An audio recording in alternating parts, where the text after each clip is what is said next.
Igsoon karilit ba kani?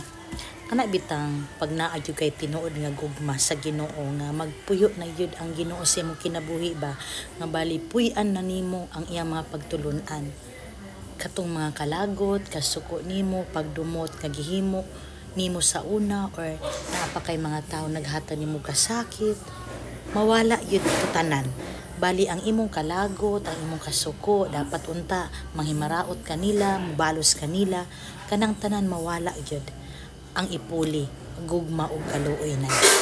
So tinuod jud ay na nga pag ang presensya sa Ginoo magpuyo sa atong kinabuhi, naamantay kasuko ug kalain, pero mawala yun na. Dayon dali ra magpasaylo ang mga tao na naadyoy Ginoo. Una igsoon, pasalamatan jud nato ang Dios.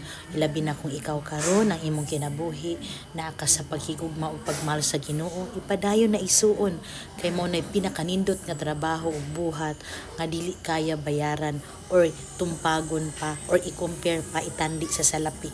Kundili ang tawo nga naay Ginoo sa pagkakaron, sila katong mga taong bahandianon. God bless.